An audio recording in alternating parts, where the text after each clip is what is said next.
दोस्तों आज 17 सितंबर है, 17/9 है और आज वर्कमैन ग्रुप की आईबीए के साथ मीटिंग थी। 4 वर्कमैन यूनियन ने पे scale construction, special allowance merger और अदर अलाउंसेस के ऊपर फाइनलाइज करना था। आज उनका जो जिस्ट ऑफ डिस्कशन है मेरे को अभी मिली है और अभी ही मैंने रिकॉर्डिंग शुरू कर दी है, क्योंकि बहुत बैंकर भाई दोस्त मेरे प्यारे इसकी इंतजार में हैं, बहुत वेट कर रहे हैं। तो आज मैं आपको इसका जिस्ट जो है वो सुनाता हूँ पढ़ के, क्योंकि जो अगली मीटिंग में ऑफिसर्स है वो तो कुछ कर नहीं सके, किसी रिजल्ट पे पहुंचे नहीं, तो उन्होंने इन पर छोड़ दिया। पर इन्होंने भी सभी आइटम्स को फाइनलाइज नहीं किया है। हाँ, ये है कि आज की मीटिंग का ये कह सकते हैं कि 10% रिजल्ट निकला है। इसमें इन्होंने कुछ अमाउंट को एलोकेट कर दिया है और stagnation increment for 1 additional stagnation increment for clerical and officer, दोनों के क्लरिकल एंड सब स्टाफ दोनों के लिए ये कर दिया है और ये फाइनल है almost.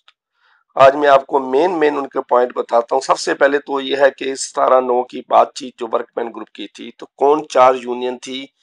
All India Bank Employees Association AIBA, National Confederation of Bank Employees NCBE, National Organisation of Bank Worker और Indian National Bank Employees Federation InBeF थी, जिनके सुभाष सावंत जी जनरल सेक्रेटरी थे, जिनकी डेथ हो चुकी है कोरोना के कारण। तो बाइपार्टाइट जो है, सबसे पहले तो उन्होंने अपनी मीटिंग का जिक्र करा है कि pay scale consider various pay slip components so that the full fledge settlement can be signed at the earliest.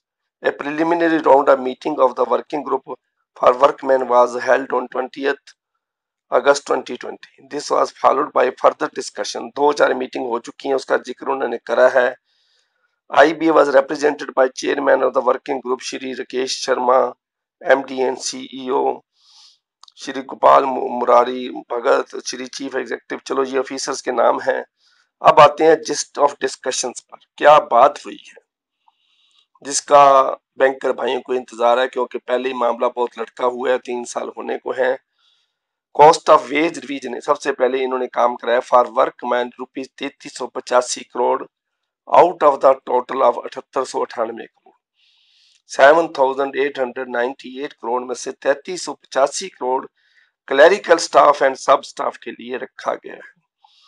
Amount allocated for basic पे, DA, स्पेशल पे, PQ पे ₹495 करोड़ और अदर पे स्लिप कंपोनेंट्स के लिए 2890 करोड़ फॉर क्लरिकल एंड सब staff है।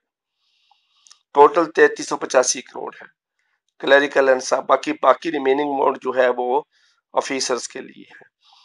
Pay scale proposal on revised pay scale were discussed and looking to overall cost, it was decided to fine tune the same and finalize the pay scale. It was agreed that one more stagnation increment would be granted both to clerical and sub staff. ये agree हो चुका है workman union के बीच में और IBA के बीच में कि क्लरिकल और सब स्टाफ जो स्टैग्नेशन के इंक्रीमेंट भी ले चुके हैं उनको भी एक इंक्रीमेंट एडिशनल मिलेगा। उनके लिए यही वेज रिवीजन है। DA होगा 0.07% पर slab of 4 points over 352 point of CPI। 6352 point CPI का उससे ऊपर 4 पॉइंट पड़ेंगे तो एक स्लैब बन जाएगा। स्पेशल पे, PQP, FPP being revised on the same basis as revised in basic पे।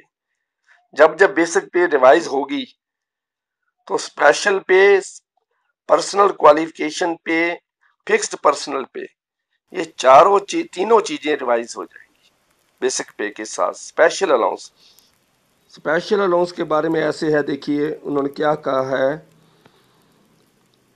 Special allowance from our side we suggested that the existing rate of special allowance should be revised substantially upward but within the cost, and it was decided to take a final decision in this regard in the next meeting. अगली meeting में जब officers आएंगे, क्योंकि officers को भी इसके साथ synchronise करना है, तो इसलिए स्पेशल अलाउंस की फाइनलाइजेशन नहीं हो सकी। Revision in HRA, transport allowance and medical aid after finalising the special allowance.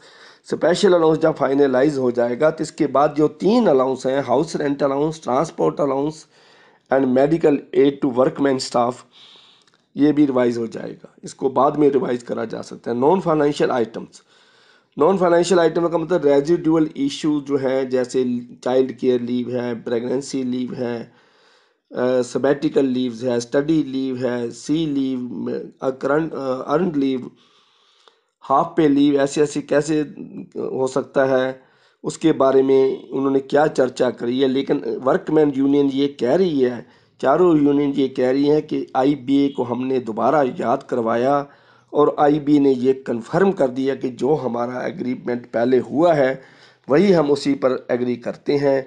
इसलिए इसका मतलब सारी चीज़ें जो फाइनलाइज पहले हुई हैं वही अभी उसको फाइनलाइज किया जाएगा। Further discussion will take place in the next meeting to be convened at the earliest, keeping in mind the need to finalize the final settlement within stipulated time. Stipulated time भी क्या है वो आप सभी को पता है। Stipulated 22 अक्टूबर बनता है, तो 22 अक्टूबर तो है, 22 अक्टूबर जो है, 22 जुलाई, 22 अगस्त, 22 सितंबर, 22 अक्टूबर इनकी लास्ट डेट है। तो अगली मीटिंग जो सितंबर के महीने में ही रखेंगे। आज 17 सितंबर बीत गई है, 24-25 के आसपास रखेंगे और होप है इसमें फाइनलाइज होना चाहिए, क्योंकि पे स्केल कंस्ट्रक्शन इतना टाइम नहीं लेती है। जब अमाउंट हमारे पास पड़ी है और एम्प्लॉइज़ की गिनती हमारे सामने है तो हम उसको फाइनलाइज करने में देर क्यों कर रहे हैं। कैलकुलेटर हमारे पास है, सारे पढ़े लिखे लोग हैं। जब हमारे को पता है 10 लाख एम्प्लाई है, 7898 करोड़ है, तो उसको किस तरह बांटना है। तो ये एक टाइम पास मीटिंग कर रहे हैं और ये एक किस्म की जुमलेबाजी है, चाय समोसा पार्टी जिसको कहते हैं मेरे बैंकर भाई, वही मीटिंग हो रही है। अगर अदरवाइज सीरियसली हम काम करें तो हम देखो, क्लर्क बैठा है काउंटर पर, वो उसको 100 FD दे दो, सभी को पे करके शाम को घर जाता है। उसको बोलो ये 100 FD है, इसमें से 40 FD प्री मैच्योर है, तो पाई का हिसाब करके वो शाम को चला जाता है। तो इस तरह अगर इसको करें, हमारे पास डाटा पड़ा है, हमारे पास क्लैरिकल स्टाफ कितना है, सबॉर्डिनेट स्टाफ कितना है, ऑफिसर्स कितने हैं, ऑफिसर की कैटेगरी हमारे पास स्केल 1 कितनी है, 2 कितनी है, 3 कितनी है, तो क्या हम उसका नहीं निकाल सकते? कैलकुलेशन करनी है। तब अमाउंट हमारे पास फाइनलाइज हो चुकी है कि 7,898 करोड़ से एक पैसा भी हमने ऊपर नहीं देना है। दूसरी रही बात रेजिडुअल इश्यूज की। रेजिडुअल इशू में क्या है, सी लीव 12 है उसको 15 कर दो, जो ग्रेचुटी होती है 26 दिन की उसको 15 दिन कर दो, चाइल्ड केयर लीव है उसको 3 महीने से बढ़ा के 6 महीने कर दो। यही ये नॉन फाइनेंशियल इशू तो फाइनलाइज करना 10 मिनट का काम है। उसमें हमने क्या सोचना है, जो मल्टीनेशनल कंपनीज है वो ज़्यादा फैसिलिटीज़ दे रही हैं लेडी स्टाफ को, और उससे ज़्यादा देखो जो उनकी लीव है वो उससे ज़्यादा है हमारे बैंकर भाइयों से, और उनकी हाइक मिनिमम 10% एवरी ईयर है। तो 5 साल में 50% इंक्रीज हो जाती है, 10 ईयर में उनकी पे डबल हो जाती है। जो एम्प्लाई मल्टीनेशनल कंपनी में राइज करना ही नहीं चाहता, काम ही उसको नहीं आता, काम सीखना नहीं चाहता, 10% हाइक तो उसको भी मिल रहा है। तो ये बहुत ट्रेजेडी है, बहुत दुख की बात है, पर फिर भी मैं बार बार मैं रिपीट नहीं करना चाहता इस दुख को। क्यों हो रहा है इतना गड़बड़, क्यों इतना टाइम लग रहा है। 22 अक्टूबर की इंतज़ार में बैठे हैं कि 90 डेज़ हमने पूरे करने हैं, लेवी इकट्ठी करनी है, लेवी के पीछे वो लेट हो रहे हैं, तो एरियर बढ़ेगा, ऑफिसर जो क्लरिकल स्टाफ सारा खुश हो जाएगा, बल्ले बल्ले हो जाएगी। तो ऐसे इस आशा में बैठे हैं, उनकी थिंकिंग थोड़ी गलत लग रही है।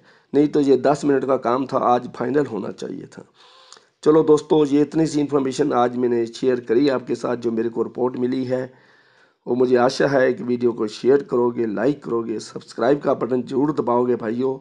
सब्सक्राइब हमारे 6,000 कम है, 94,000 हुए हैं, 1 लाख का टारगेट 10 अक्टूबर का रखा है। तो अगली मीटिंग से पहले पहले इसको 1 लाख करना है। Thank you very much.